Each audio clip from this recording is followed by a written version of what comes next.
instrument de cohésion nationale et facteur d'intégration africaine ko yewtere nde mbaɗannomi catal meɗen fedde ɓamtole Pulaar aɓen ɗo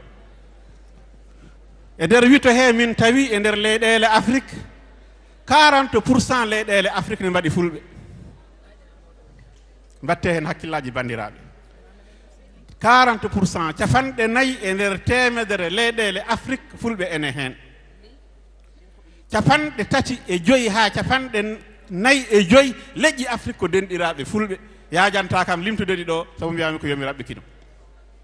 région ngaji Sénégal 14 ko leñol gotol woni ɗo e Sénégal tawa aɗa tawe hen ko hen jeeyaɗa ko fulɓe tan